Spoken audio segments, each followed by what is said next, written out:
Hello. You're listening to Midnight Movie Gang. Right now, it's 4:56 p.m. Night Movie Gang where we're at.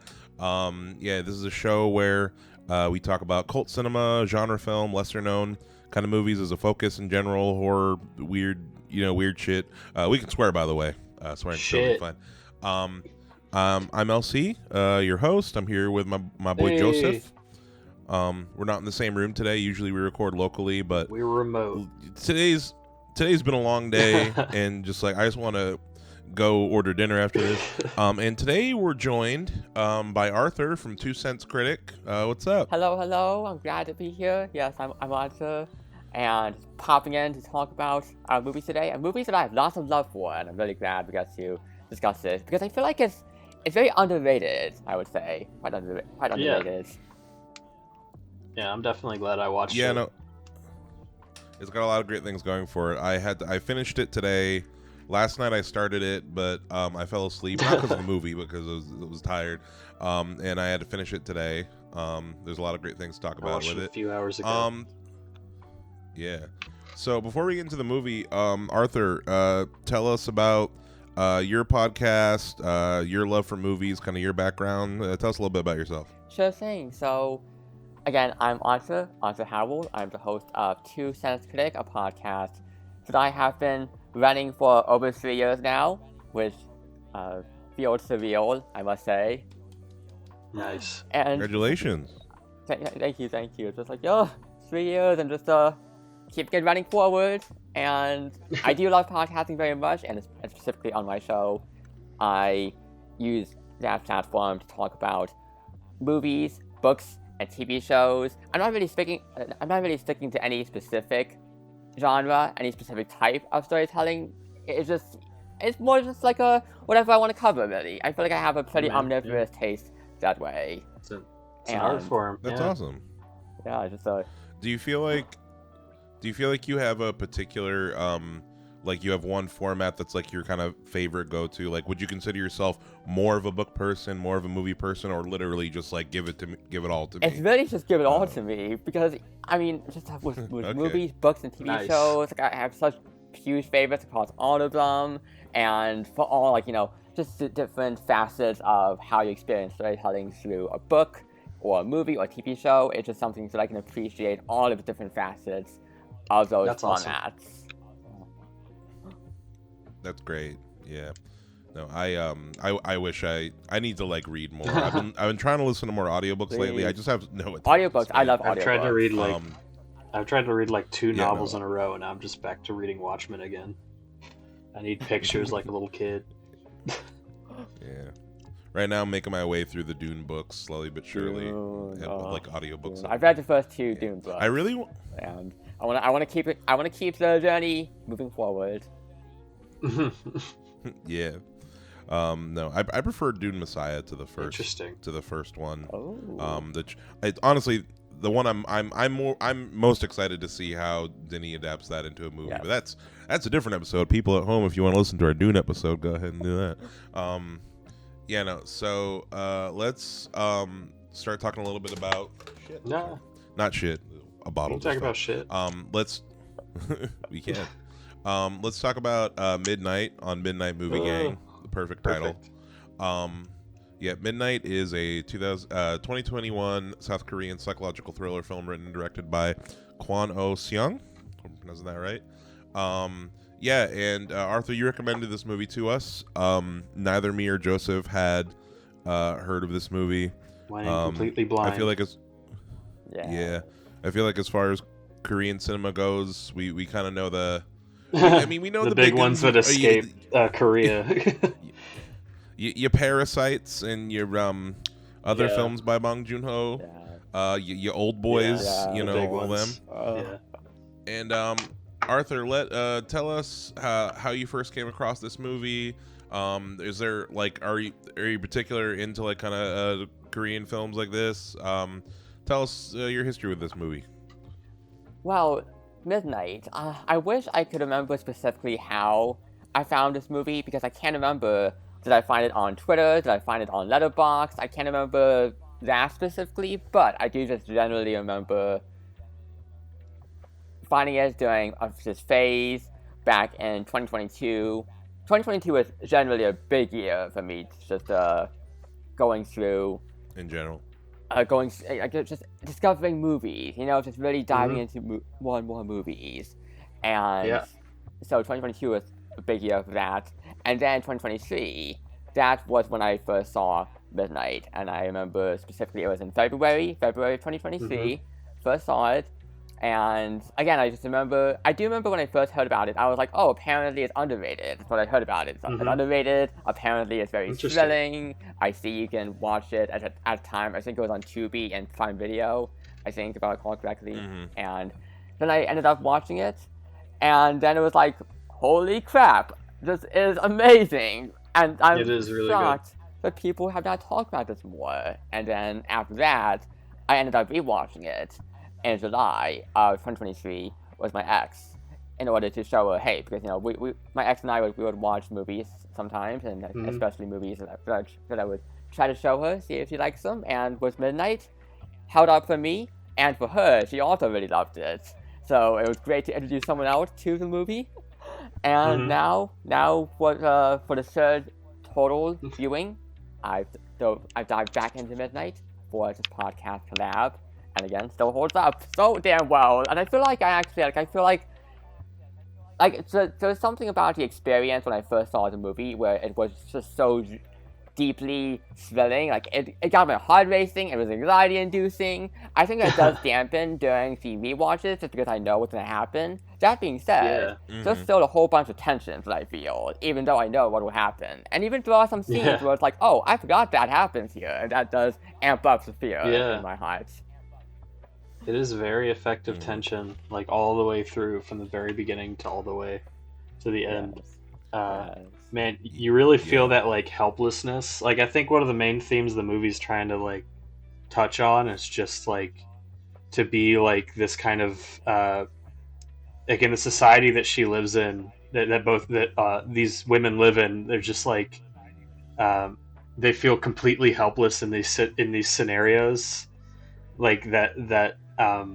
Like the killer is in complete control of like any situation he's in, and he almost uses like, not to like, as like a mild spoiler, she kind of wins at the end through like casting the right narrative to the bystanders that see, which is what he's been doing the whole time. It's just all about like perception and how people react to perception based on their like preconceived notions. Yes, exactly. Yeah, stereotyping and discrimination, which I think the movie is able to effectively handle so well. And then also, I do want to note, you had asked about my experience with South Korean cinema, and I do want to note about that because I have definitely explored quite a bit of that, and Midnight is one example. Parasite also, lots of love for Parasite, also Memories of Murder, and Forgotten. I have to give a shout out to Forgotten. That is also another great thriller. It's just completely screws with your mind. Forgotten is a great one. I've heard about Forgotten. And yeah, that's one I definitely want to check out. Please do. And The Call. The Call is also, I like that one. It has some flaws, but I still like The Call. It's an interesting little thriller. And I Saw the Devil. Of course, I Saw the Devil is a classic. That is one of the most gut-wrenching movies I've ever seen. Okay. But just in general, I could go on and on. But just in general, lots of experience with South Korean movies and lots of love. That's awesome.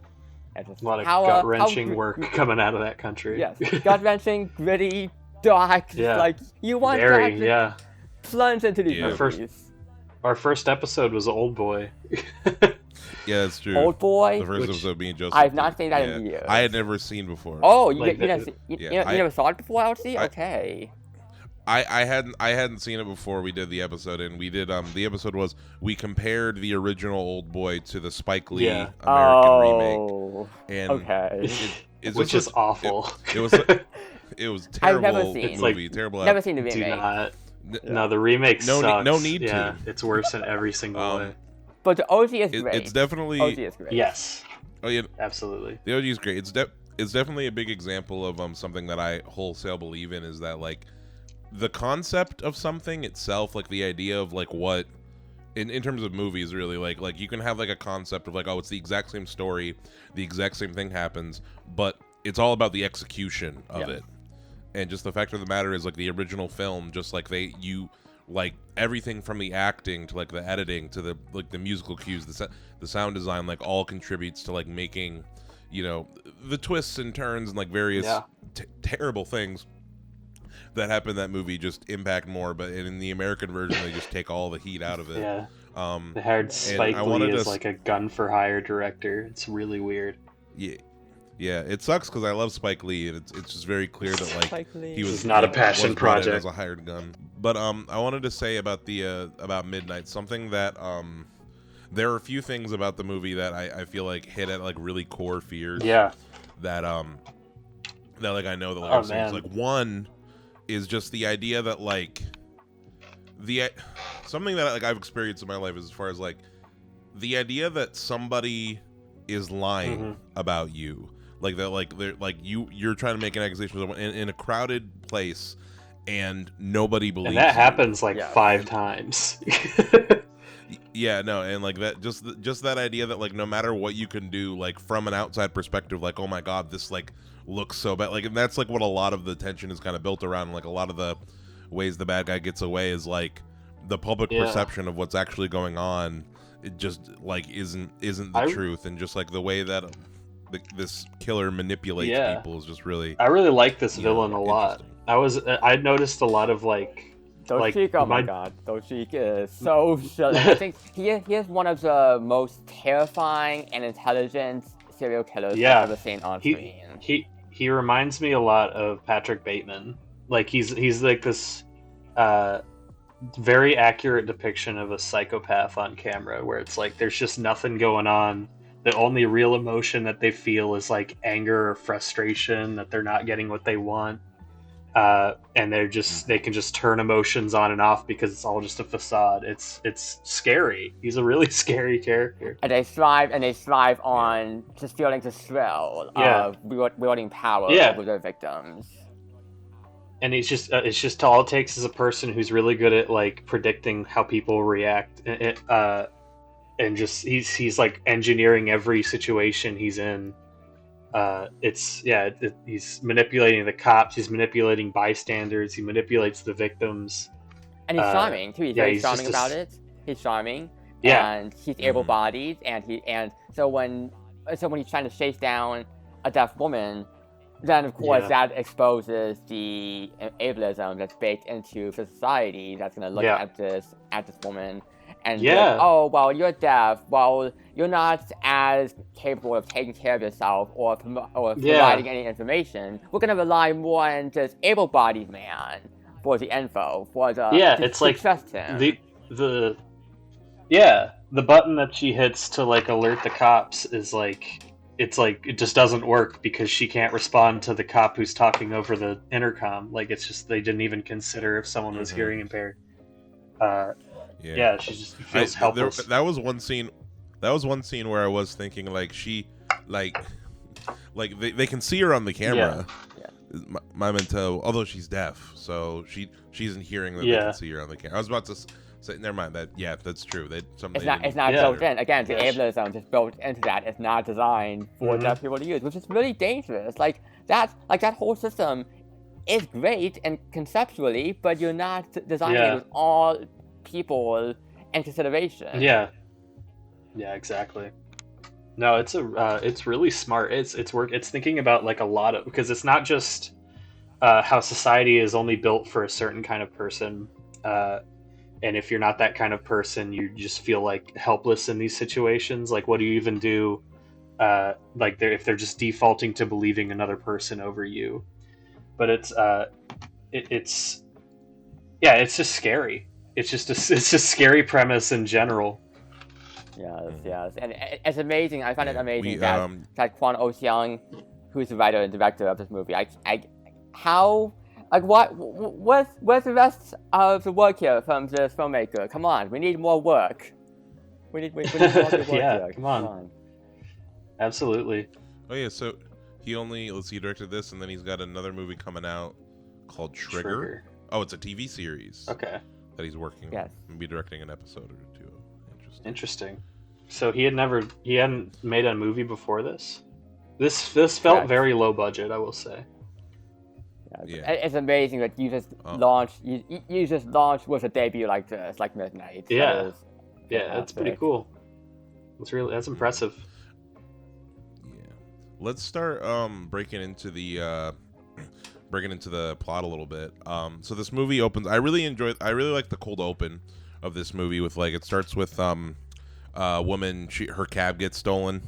I forget if she's coming out of work or leaving a bar or something. Her cab gets stolen. She's walking down a dark alley at night. Everything's all dirty. Then the serial killer drives by in his hippie van, full of disguises and costumes, which I really like. Oh my god! Yeah, right off the bat, you're like, "There's really something up with that van." Vans in general. Right off the bat, it's you can see that this is just Vans avoid vans. Yeah. Yeah. This is just this guy's whole life. He's got all these disguises and different outfits that he's evil hitman. Otherwise known as Hitman. So he offers her a ride. He offers her a ride, and she's pretty quickly like, "Oh, I don't talk to strangers." Basically, I forget if he has a recording. Does he have a recording of somebody asking for help or Yes. is there a dying woman? He makes in the car? a crying voice. And he has the body. The male victim in the van. So he lures the poor woman in, and then that shot when he pops his head out from the clothing and he's hanging inside the van. And his face is just dead. Yeah. He looks right at her, and she sees the body, and just to confirm, the body, he's dead, right? The male victim, right? Yeah, pretty sure. Yeah, just dead. And then he slowly just puts his mask on, and then just yanks her inside the van, and she tries to escape, but she isn't successful, and then she ends up getting killed. Yeah. Terrifying. No, it's a very good. It reminds me of I'm a big fan that you immediately know who the killer is in this movie, because it reminded me a bit of another horror movie that or more of a horror movie. So have either of you guys seen Scream 6? No. The newest Scream I movie? haven't seen any Screams. Joseph, do you care about spoiler for this? Spoil away. I'll probably forget by the time I watch it. Spoilers for Scream 6. So Scream 6 opens up with a typical, all the Scream movies open up with Ghostface killing someone, talking to someone on the phone, killing them. The beginning of Scream 6, it seems so you get the killing, and then instead of cutting away to the title, you sit for a minute with Ghostface, and he takes off his mask, and you see who Ghostface is. And you follow him for a little bit, and he walks around his campus, but then eventually it's revealed it's a double blind where this Ghostface copycat gets killed by the real Ghostface of the movie, and for most of the movie you don't know who it is. But in that opening, I'm oh, this is going to be really interesting, and they have to be really creative if they're going to do a Scream movie where you know who Ghostface is the whole time. Yeah. This movie is kind of it's interesting because you get to see them play around with that kind of idea where I feel a lot of this format of movies, or it is what made me think of as knowing who the killer is the whole time. You just have it just lets you do interesting things with audience expectations and what the audience knows. Yeah. And, I thought they used it creatively. And in a bigger budget movie, I wonder what they could do with it. And I thought that was really cool. It is cool. I like having just a realistic psychopath that just wants nothing but to just hurt people. That's his only goal. And showing people as well, because also the opening of Midnight shows how Doshik is able to fool the people who arrive and just be and he pretends oh, I found the bodies. Oh no, I'm all terrified. Yeah. Mm-hmm. I need help over here. Yeah, he just switches it up real quick. Yeah. To playing the lights up the cigarettes. Yeah, he kind of is like Michael Myers, where it's like, because he's wearing a mask anyway. Like you don't know who this person is. Like he's him wearing a he's mask. like he's an empty shell. Him wearing a mask is and he's wearing. It's important later on to disguise himself, and then it's like, oh, It's true too. He like disguises his identity. Yeah. But like him just walking out in a suit and tie when you've just seen him in the mask, it's like this is his new disguise. You just don't know. It's scary. Just a completely different person. So yeah, next we get introduced to our primary main character in the movie, Kim Kyung Mi, she's a customer service representative for I forget if they said what the company does that she works for. Yeah, I'm not sure. Just like vague businessy stuff. Yeah, vague business stuff. I don't remember. Not super details about the company. Not super important to.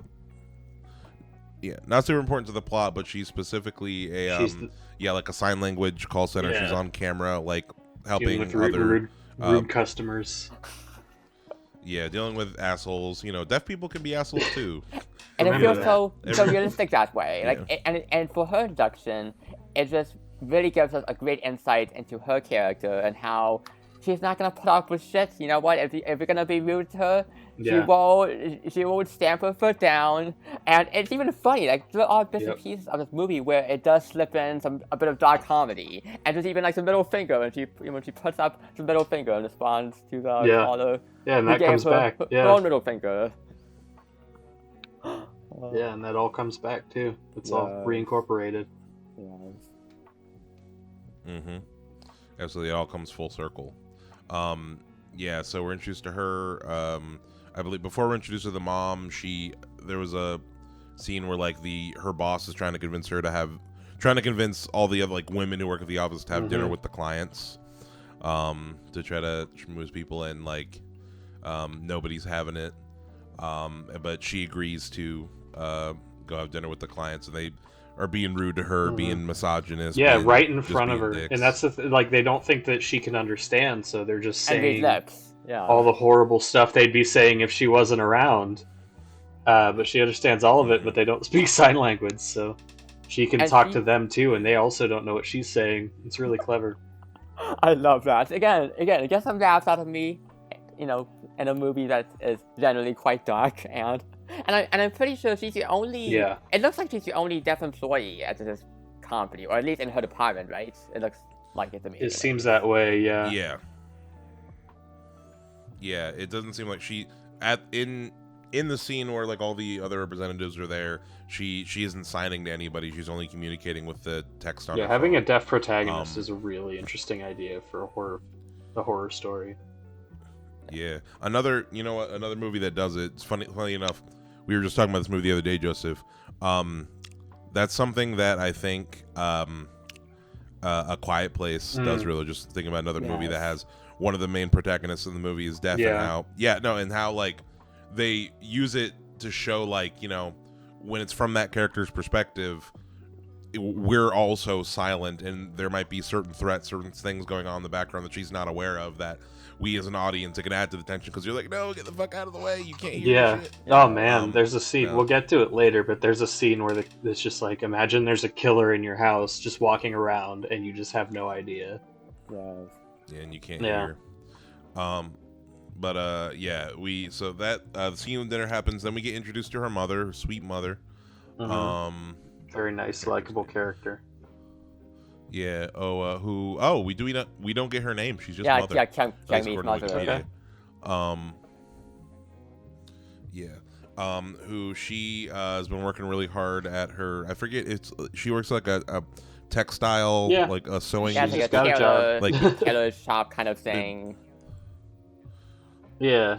It seems like she's working overtime. She's like got this extra money because her and her daughter are gonna go on vacation. Automatically, like for me, she was definitely the character I cared most about. The most likable character, for sure. Yes. For sure. And she's also deaf. Like her daughter. Deaf mute, like her daughter. And the first scene where we see her come in, like already there's kind of like they're trying to build up the tension where she's running towards the car.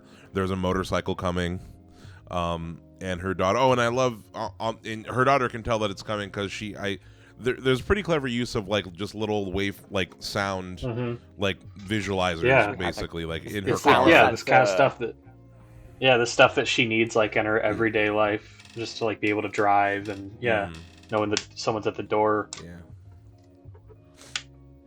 Which is something I've never seen before, and I feel like that was a very like a pretty clever way to like kind of visually. And later they use that where when the killer's in the car, and like the thing starts to go off. No, her mother almost gets hit by the motorcycle, by the moped. That's a really tense scene in itself. It has nothing to do with the rest of the plot aside from just to establish how this thing works. But like, it was terrifying. Like even when I first saw the movie, I was like, "Oh, good lord, no!" And nothing happens ultimately, but it's still like, "Holy crap!" Almost. Yeah, it seems close. Like a really close call. Yeah. And around this time we get introduced to what is it? The Choi So-jung and Jung Tak, the brother and sister duo in this movie. Yeah, he's like super protective of her. Super protective. Almost like a he's a security guard. Figure. Security guard. Yeah, I was getting Spencer and Carly for my vibes. Spencer and Carly. Like that was the dynamic. She's going out on a hot date, and he's all like, put more clothes on, pretty much, just saying that she's dressed too skimpy, and we get the movie title drop where he's like, "Be back by 9," and she's like, "No, midnight." Midnight. Like, until most of the movie takes place after midnight.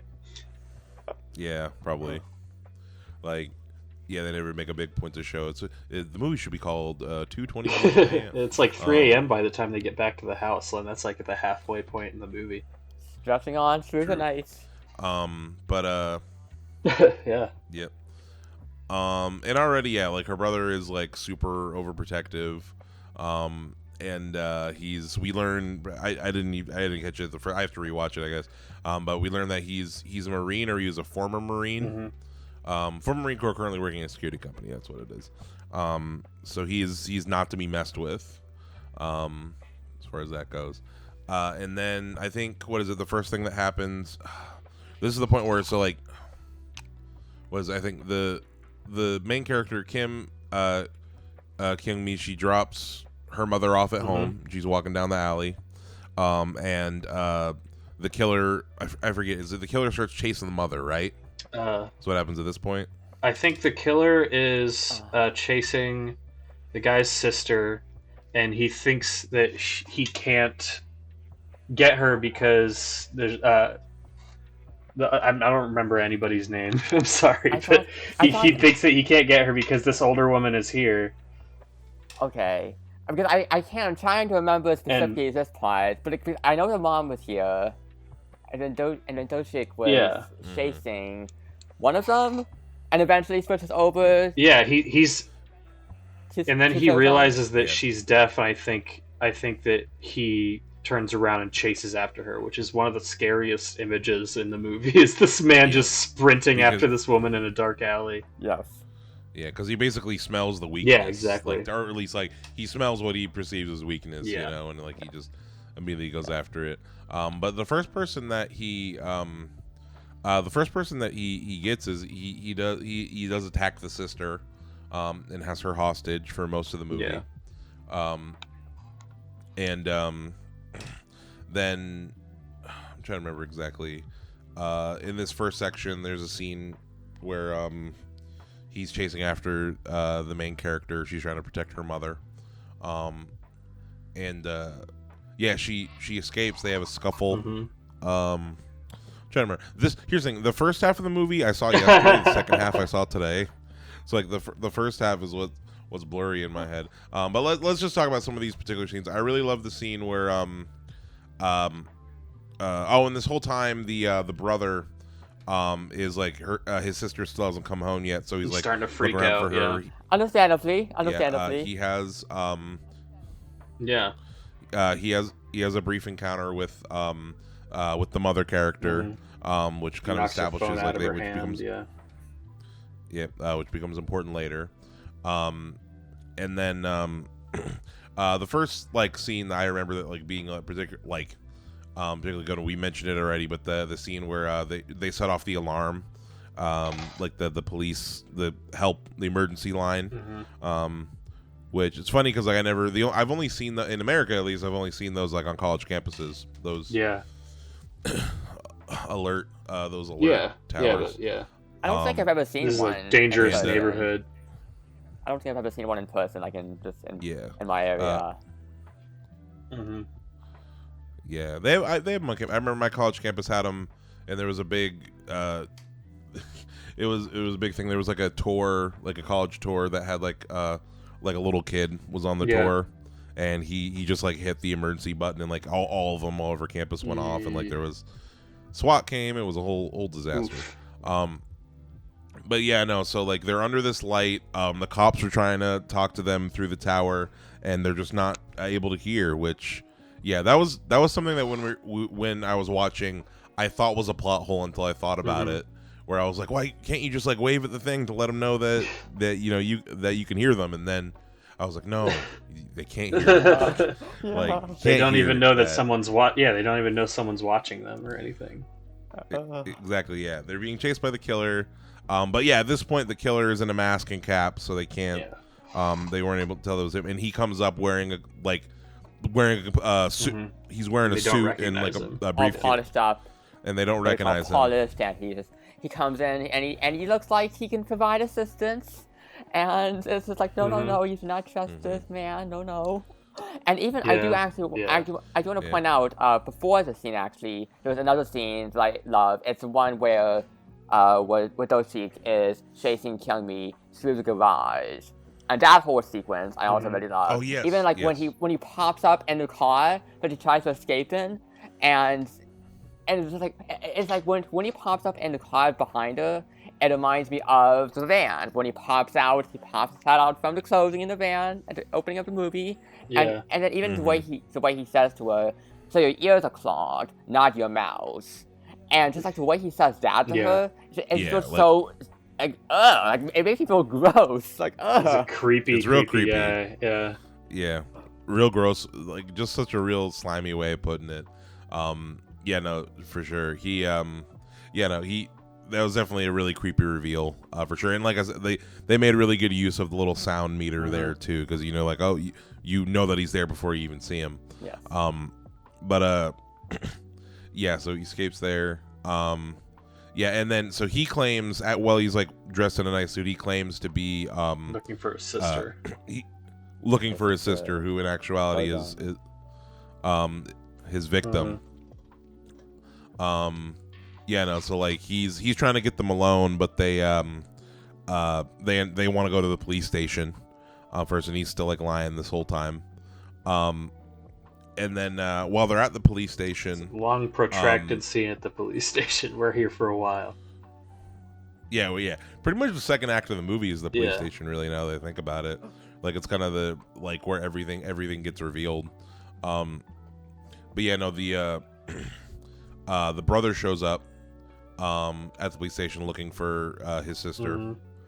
And also during this whole time, there's like a lot of little moments between the mother and the killer where you can tell that she doesn't trust this guy. Yes. Yeah. Yeah. So unfortunate that Wikipedia only has the premise up, and usually when we do this, we got Wikipedia to help, but Wikipedia does not have all the info. But yeah, no. So during this scene, this sequence I'm trying to remember what starts the fight. Well, because he goes to stab him in the back. Yes. Right, because Doshik has a knife, and remember the mom was looking in the bag, and she realized, oh, the knife is gone. She looks up at him, he has a knife, and then he goes to attack. He goes to attack Zhongtak, and and he's desperately looking for his sister, and the cops don't believe Zhang Tak when they find him as hacking Do-shik, or like, they think like, oh, you're just attacking this innocent guy at knife point, and one of the officers ends up tasing Zhang Tak. Yeah. And Do-shik is able to just walk out gets the upper hand. and it's like, no, you had him right here. But the cops are acting so incompetent in this movie. Incompetent cops, I tell ya. Oh. Yeah, it's extremely frustrating. This whole movie, it's just this feeling of frustration and like rage throughout. It's just like, why are you all not listening to these people? Yeah, it's pretty much. I mean, it just goes to show that like when you have like a disability or like just when you have a disability like this, it's like people just see you as so much less than like nobody takes them seriously because they're deaf. They're kind of like, oh, okay, I'll help you. Because there's like this one extra step in communicating with them, and that just makes it like they'd have such a harder time taking them seriously. And even the homeless guy who I also wanted to comment at the police station. Sorry. The homeless guy who showed up at the police station. Yeah. Even he wasn't really getting treated all that kindly, was he? No. He knew something was up. Yeah, no, he definitely knew something was up. Yeah, no, and he tried to warn everybody. I wanted to comment on this like fight scene real quick between Zhang Tak and Do-shik. The fight choreography in this movie is pretty solid, but with that character, as far as like, because that he knows how to fight. Like the camera isn't like super shaky, like it's all in frame well. Like they're at points they're getting thrown over desks and thrown through furniture, and stuff, and like it's actually pretty solid fights in this movie. I was surprised by that. Yeah, props to the cinematographer. Yeah, it's really solid. Props to the cinematographer. Absolutely. Shot Kian for the camera work here. I feel like, especially during some shots, it's just how the camera just really pulls you into the environment and how dynamic it is, and just pulls you into, I think, especially the perspectives of characters. I like the use of Do-shik. I really love it. I like since a lot of the movie is in the dark, they really use depth of field really, really strongly. Like it's everywhere. I also really like that shot from The Shining. I liked it in The Shining too, but I liked it here too. He's got the axe. Anytime it's the exact same shot. The axe. Anytime there's a man with an axe cutting through a door, it's the same shot. It's following the axe and it's moving this, like it's a direct reference. Here's Johnny. Yep, exactly. Oh, yeah. I gotta rewatch The Shining. It's been so long. Favorite horror movie? I love one of my favorites. One of my favorites. Yeah, as far as like, just as far as like, I gotta like, that was one that I never really watched growing up. As far as like, and I love Stephen King adaptations, and it's like that was one that was not. I think it was because it was too long. Isn't that movie like 4 hours long or something? It's not that long. It's like 2.5. Isn't like two and a half, I think, if I recall correctly. Yeah. 146 minutes. Yeah, it's too long. Nah, dude, it's the best one ever made. It's a slow burn. I love the slow burn. Yeah. True. Just like the slow descent into madness. I still need to see Doctor. I heard Doctor Sleep. I heard it was better than I thought it was going to be. Doctor Sleep, I saw that. I actually liked it. I don't think it's perfect, but it's pretty damn good, I must say. Okay. All right. Gotcha. We'll do a Stephen King episode at some point for sure. That'd be Stephen fun. King hates The Shining. But yeah, no. Yeah. All the ones that he hates. No, actually, no, Joseph. You know what? Our next commentary should be The Dark Tower. I saw that in the theater. I have not seen that. That'd be fucking lit.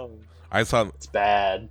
I saw it in the theater too. Yeah, I was pretty much just going to watch Idris Elba be a magical cowboy, and you were still disappointed. Honestly, I think people hated on that movie too much. But moving on. Oh, okay. Yeah. But like I thought Matthew McConaughey was solid as the Man in Black, as the bad guy. I thought he was good. But anyway, so next thing that happens, we're at the house. He's chasing her all throughout the house. I forget why the mother is in there. Like the mom's friend, her coworker comes to take her away. I'm trying to remember why exactly. Like why her coworker. I think she just needed to like pick something up from their house. Yeah. I think that was really it. I think it's pretty just to have like a fake out and a reason to get her out of the apartment for when the killer shows up. Yeah, because there's a point where Kyung-mi thinks that her mom is texting her, but then she looks at his text and she's like, wait, it's perfectly spelled here. This is suspicious. And then she realizes, oh, it's Doshi who's texting me. Yeah, that's a really scary part when when she's looking at her phone and she's looking back through the text and she's getting new messages. It's like, open the door, open the door, open the door. That was actually really scary. Yeah, but that's after this whole sequence with she's in the cops know that they got the wrong guy and they know that there's still a killer out there, but they're just not really doing anything about it. But she's just in her apartment and she's like trying to relax and decompress, and she's deaf, so she doesn't hear that the killer is also in her apartment, just kind of like toying with her in the background, and it's another like really frustrating scene. And I think, if I recall correctly, isn't one of the sound sensors not working? Right? Did he cut off the power? Yes, he disconnects it. Yeah. Right. Yeah, like he deactivates it, and that's an additional element of like her not being aware of what's going on in the house. Yeah. Just really effective stuff. Very. There's another movie called Hush. Yes. I remember it was on Netflix for a while. That was also similar, where it was like there was a serial killer in the house, and it was like a deaf woman who lived in the house. Haven't seen it, but I heard it was really good. It is. I love it. Yeah. I think it was. I've heard things about. Oh no, I'm thinking of Don't Breathe. I was about to say, I've heard about the ending of that movie. Don't Breathe. I have seen that. That's another one. That movie. It poured some shit towards the end. Okay. Yeah, no, it got crazy for sure. But another movie that I am a big fan of this. Of the what's it called? What would you call it? Like the disability genre? Disability. I don't know if I'd call it the disability genre. Or I don't know, just like where you're using like a character doesn't have access to a sense or full mobility to add to the horror. There's another movie, I forget what it's called, but it was about a demon. There's a demon in the house, and the main character isn't deaf. The main character can't speak. The main character has something wrong with their vocal cords or whatever. And they can't call 911. I forget. I saw it. It came out during COVID. I saw it at a drive-in movie, and it was. I really enjoyed it. And no one ever heard of it ever again. Yeah, there's a shape-shifting demon. It takes the form of the kid's dead mom and his dad and stuff. It's a real. Sounds like a riot. Yeah. Interesting. It sounds like a laugh a minute. I'll have to keep an eye out for that premise if I ever see something like it. But while we're on this topic, sound interesting. While we're on this topic, I do want to give a shout out to a few other movies that fall into the same category. So we have Run, that is something I'll recommend, and that's a good one. There's also there's also See For Me, which I didn't absolutely love. It has some interesting stuff going on, but I feel like it could have been executed better. But See For Me is something else you should check out. See For Me. And then there's also See For Me? See For Me, yes. It's about a visually impaired former skier who's house sitting at this mansion, and it ends up being a home invasion while she's house sitting there, and she has to use an app called See For Me, where the app allows people I think I've seen to trailers. See for you. People are hooked up to the app and they see for blind people through the camera. That's interesting.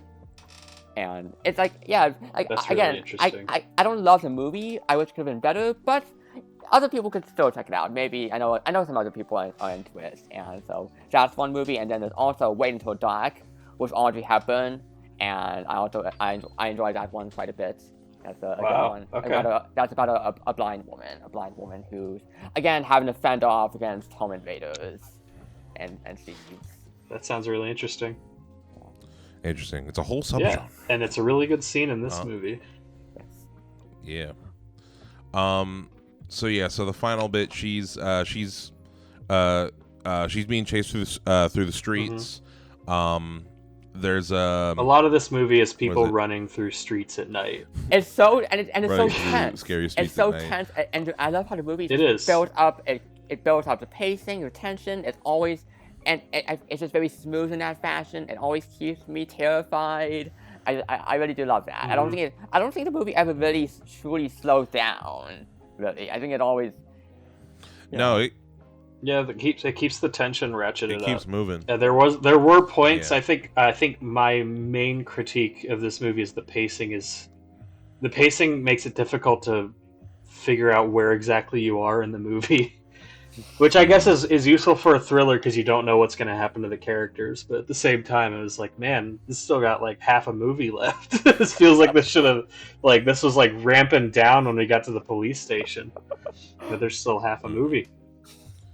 Yeah.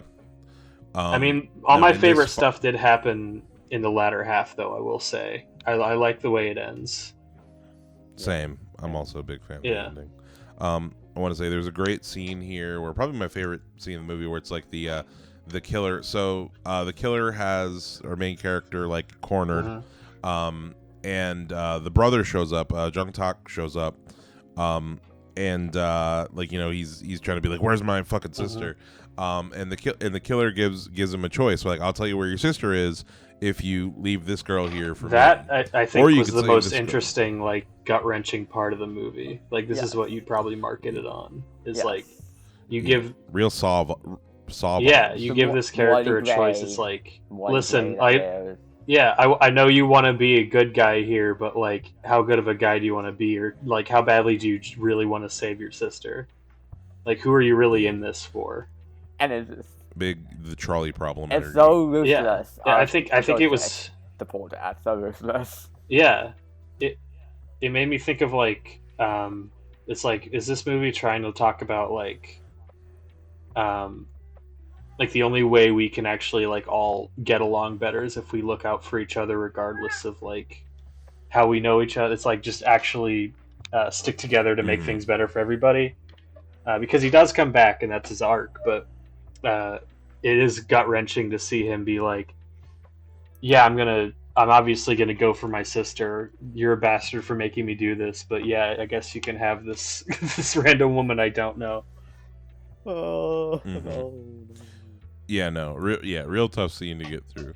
But yeah, basically, so it seems like he chooses his sister, and when he goes to the location that he's told, she's not there, and it was very much a double blind thing where he's talking to the killer on the phone, and he's like you don't have like any ground to stand on for demands because you fucking sold out this like innocent young woman to for your own personal shit. Yeah, you how know? morally superior are you? Answer is very, because he's not a serial killer, but And it's I guess that's beside the point. Yeah, don't think like you're the asshole here. Stop it! Like you're the one. Yeah, who's putting you're putting them in these positions here. Stop it, you little hypocrite.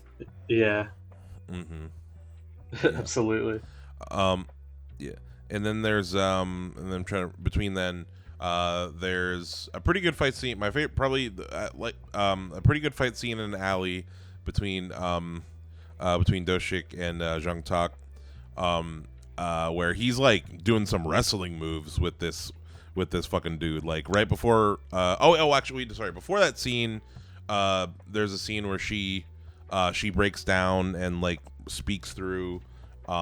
Basically begging for her life, talking about like all the things that she wants to that's do. after she runs to downtown.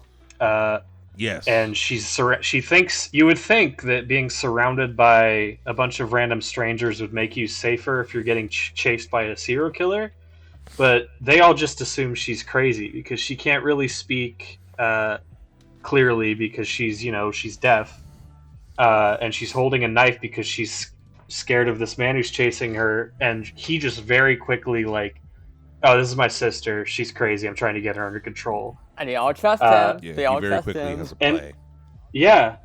And the crazy, like, I think one of the parts that like proves the thesis strongest is these like military guys think they're doing like a good deed by like pulling this woman to him and dropping her off at his feet and giving him the knife, like, yeah, here you go, buddy. When they're actively just giving a serial killer his victim. It's very smart. Yeah, it's another frustrating part. Just the evil plan. Yeah, he's just really good at manipulation and social engineering. Yes. especially considering his like privilege in the situation. Yes. And then at this point, also, we should note that Sojong medics are tending to her at this point as well. So, like, she's okay. And even before that, just Street Alarm also came back in because Kyungmi had to draw Doshik's attention and was like yelling outside, like banging on the wall, and then she activated the Street Alarm to help Sojong be able to hide. Yeah, that was a great. Yeah. That was a great scene too. The little team up. Yeah, but so he gets her like alone in the alley after the military guys have brought his victim back to him, thinking they did something good. And like what happens? Oh yeah, the military guys bring her back, and then that's when she begs for her life. Yeah, she does. She has like a monologue. And it's emotional. It's heartbreaking. Like props to the actor Jin Ki-ju for delivering that monologue, because I really did think that she was moving there. Like very sad. She wants to she talks about wanting to live her life and just having a full life, having a family, all the stuff she wants to do. She's trying. And if you kill me, I can't do any of that. Yep, and she's trying to. And obviously, it doesn't affect him because he's a sociopath. Yep, it doesn't affect him. No. Like, he does not care. He just wants to wield his power. At that moment, I was like, man, if this like moves him in any way, I'm not on board with this movie anymore, because the only thing that makes sense if he grows a only heart. thing that makes sense is for this guy to just think like, why is my food talking to me? Like, why would you think that would ever like sway me? And the Grinch's heart grew 3 sizes. Yeah, no, this is not that kind of movie. No. Yeah.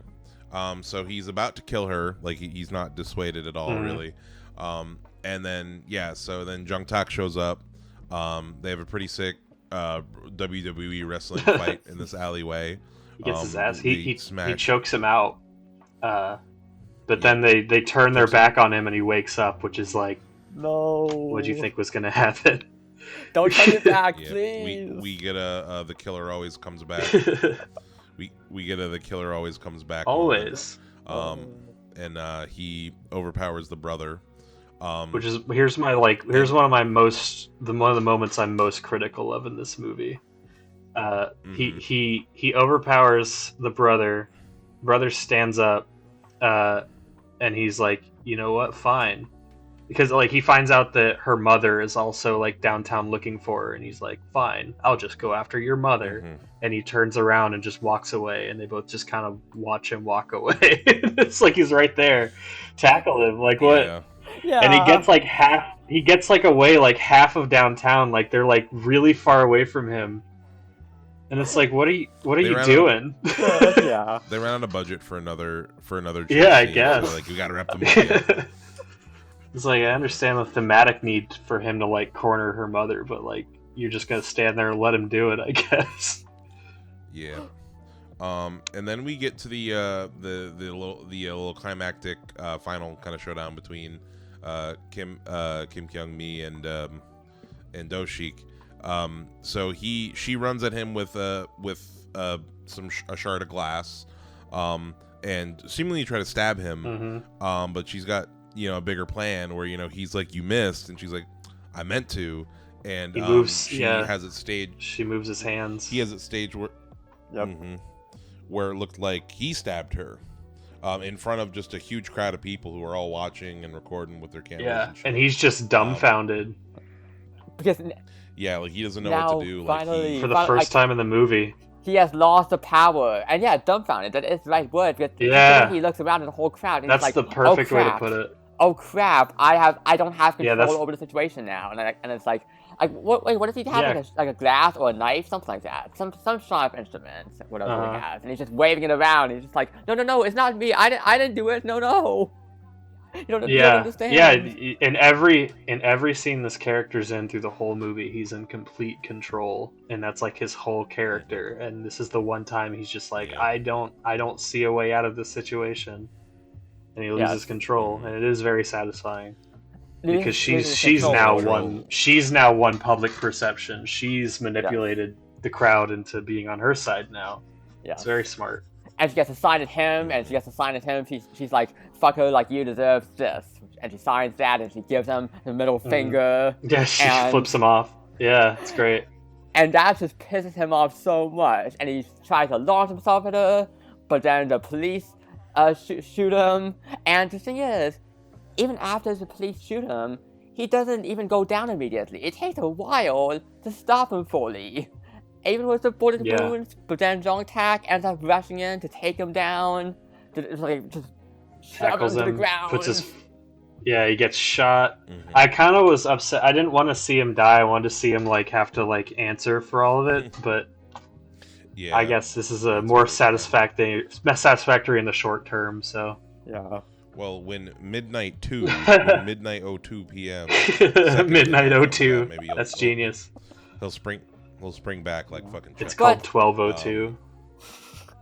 Yeah. That does actually bring up a good question, though, of if he had survived, do you think he would have been locked away for his crimes, or do you think he might have been able to slip away, be charming about it all? What do you think? You know what? He probably would have just talked his way out of it. You're right. That's the only thing that would have made sense. I'm leaning towards that, honestly. Just because, look, the justice system, I don't fully trust the justice system, so... Yeah, absolutely. You're right. He would have just gotten out of it. Yeah. Then we have the resolution. And then you're... Yep. And then you're worried for a minute if our main character is going to make it, and then we kind of skip ahead in time to them at this... they're on this island, they're at this beach that they've wanted to go to for their vacation. They talk about throughout the whole movie. Yep. And then it turns out that Jung Tak and what's the name of the Sojang. They've trauma bonded. They joined they came on the vacation too. Yeah, they're one big trauma bonded. I don't know if I'd want to hang out with that guy. I mean, I guess he saved him. He saved her ultimately, but you also looked her in the eye and said, "I'll let you die." Yeah. I don't know. I'm gonna let you die. I feel like I just want to leave all that behind me. To be honest, perhaps even if I could understand why he did it, but to save his sister, still, it's hey, you know what? Maybe we can appreciate. It'd be a hard pill to swallow. Yeah, we can appreciate that we're alive, but I don't know if we need to spend more time after these traumatic events. In any case, though, I don't know if I need you around on the beach. Yeah, and I do appreciate how the ending. As dark as this movie gets, as tense and terrifying as it gets, the ending is surprisingly happy and optimistic. It's a happy ending. It's a very pleasant ending. Yeah. Yeah, the four main characters. I was expecting some sequel bait, oh, he's not dead or something like that. But nope, they don't pull anything cheap like that. It's just it's just happy. They got away. And Jong Tak is also learning some sign language too. He's doing it awkwardly, he's doing it kind of clumsily, but he's trying, and it all takes a picture together at the end, at the final shot of the movie. It's just a nice little picture. Yeah. Surprisingly wholesome ending to this movie. Yeah. Especially again, South Korean cinema, so many South Korean movies can get so dark. But this one, you know what? It leaves me with a happy heart. A happy, warm heart. Yes. Absolutely. Happy ending. This movie, that's Midnight. Like we said, overall, my take on it, I do feel like my main issue, the main thing for me holding it back from greatness for me is that it did feel like they were trying to stretch a simple idea over a whole movie. I agree. Like you were saying, it worked better as a short film. It seems more like short film material. It felt like there was a little bit of padding. Yeah, I feel like what they could have done, if it were, I don't know, is give a little bit more time to get to know the characters. Maybe have an additional family character in there somewhere. Maybe she has a younger sister or a younger brother or something. Just to and have it still be the same length, but basically you can cut out some of the first half's some of the running through the streets for a little bit more character development is what I'm trying to say. But beyond that, yeah, no, it was a really effective like little thriller movie. Yeah, Yeah. no, it was a lot of Yeah, I fun. was impressed. Definitely, yeah. Yeah. The people. Yeah. Sorry, go ahead. I was Arthur. gonna say that just I still lots of love for the movie, and for me personally, I personally find the pacing to be well handled. I think it always just it doesn't feel particularly padded to me. I can understand why it feels that way for you, but for me personally, I think it's always just able to keep me enthralled and doesn't feel like I'm having to wrestle with any extraneous weight here in the movie, like it's sagging. It just feels very tight to me in that fashion, and I will say, I do want to just take a minute or two to talk about this, because I think my biggest criticism for the movie would be that it doesn't focus on casting real life deaf actors to play the deaf characters. And yeah, that's a fair I didn't point. even think about that. Because no shade to the actors themselves, because I feel like the actors did a great job in the roles. In general, the cast was just top notch in these roles, but in an industry that continues to be very ableist towards disabled actors, and doesn't really create many lead roles for disabled actors to fill, I appreciate it when movies and TV shows, when on-screen art is able to create lead roles for real-life disabled actors. And that's why something like the MCU casting Alakwa Cox, in the role of Echo, I think that's one huge example of someone who is deaf and is also an amputee, and it casts her in this main role where she's also able to be like an action hero. Like, that's something you don't see every day, a disabled action hero. That's really great to see. Or also Run, this movie I mentioned before, that's an example of casting a disabled actor and a disabled character role. Same for C for me, the same thing there. And I just wish that something like Midnight could have been able to achieve that same thing, because I'm sure there are many deaf actors who are looking for roles like this. And again, no shade to the actors themselves, great performances, but in general, in the grand scheme of things, let's create more art that has lead roles for deaf actors and disabled actors in general. And Coda, by the way, agree. Coda, that's another example of a disabled authentic. Yeah, no, Coda's a great disabled casting. I love Coda. Me too. I Coda's feel like a great movie. I don't know. I've been wanting to rewatch it. Sometimes I see people crap on Coda, and I'm like, look, for me, I love it. I have lots of appreciation for its warmth, its coziness. Yeah, real heartwarming. But another one I was thinking of while you're listening. The biggest example I can think of is A Quiet Place. Millicent Simmons, who plays the daughter, she's actually deaf. That's a good example. And like that's the whole big thing cool. in the character. Yeah, no, that's a great point. I didn't even think about that. I didn't think to look up and question if. And that's just my only criticism really for the movie. If aside from that, lots of love for Midnight here. Awesome. Cool. Last question for y'all, for both of y'all. Might be hard in this movie because I feel like it's not. I've been thinking about it this whole question... time, and I just cannot. I'm having a really hard time. I've got one, but it's a cheap one. So yeah, the question is, we always ended was what prop would you want to take from this movie to have? And I got one, but it's kind of a cheap answer. I'll go first if you. Arthur, do you have an idea of one? I have one. Or... I have one. I do. It is. Okay. Oh wait, do you want to go first or what? No, you go first. Okay. I would say the sound sensor from inside the car specifically. Just a handy little device, and I feel like in real life, would I love to have something like that? Sure. So I can. I'm sure it'd be handy somehow, even though I'm not deaf. I've got able hearing here, and there's able-bodied in the society that accommodates able-bodied people. But still, I can find a use for a sound sensor possibly somewhere. That's true. That's a good point. If not just for accessibility, have in your car somewhere for deaf people. That makes sense. It's a good one. I was just gonna say my answer. It's not with the dead people in it, but the serial killer's I knew van. you were gonna say the van. A nice big van like Intriguing. actually, with the lights inside. It is a cool van. Well, It has lights. with- That's with right, the- lights inside. I forgot about the lights. I like the wardrobe. I like the idea of being able to drive around with like my whole wardrobe in case I need to do a quick fit Van change. life, dude. Yeah, hashtag van life for sure. Yeah, that's my pick, the van. Man, I don't know. cheap I pick, think but- I think I liked one of the knives he had. It looked really fake. I like the really fake looking knife. I It like looks a fake. Oh goofy my. looking prop knife. I don't know.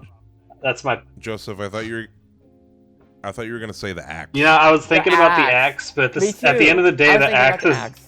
I was thinking about the axe. at the end of the day, the axe is just like I can just go to like Home Depot. I'm getting- Yeah. But a midnight axe. Wouldn't you want a midnight axe? Come on. That's true. If it's signed, then sure. But I don't know. I like Oh, a yeah, that'd be goofy cool. looking prop knife. That's what I want. Makes sense. That's a Yeah. good pick. Yeah, rock and roll. Cool. We're at a little bit after an hour. I'm getting hungry. Me 6:03 too. We are. Yeah, thank you, Arthur. Thank you Yeah, so thanks, much man. for coming Welcome, on again. You're welcome. It's really fun. You've been a Thanks for suggesting this wonderful movie. guest. I'm glad I watched it. I need more people to see this, so come on, we gotta get more people to watch it. I'm glad that you two were Yeah. part of this Well- podcast here. Yeah, me too. We're spreading the good word for people at home. Yeah, this movie Midnight is it's available on Tubi. It's on YouTube. It's on YouTube as well. The whole movie's on YouTube. I don't know how accurate the subtitles are on the YouTube version, but it's all there. But Tubi is there as well for free. Please go check it out. Yep, this has been Midnight Movie Gang with our guest Arthur from 2 Cents Critic. Yeah, thank you so much for Thank listening. you. Have a nice night. Bye. Bye.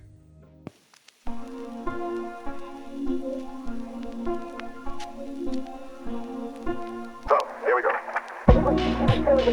With childish frustrations and complexes which the police are searching for James Todd, believed to be the lover of Miss Williams, and her partner in the horrible murder of Walter. Where's everybody? And I'm here to hold on. Oh, please tell me where they've gone. Please tell me. Sorry, I don't know. How long is it? How hopeless have I got in here? 3 tickets to Albany on 6 o'clock train tonight. What do you think? Special agent.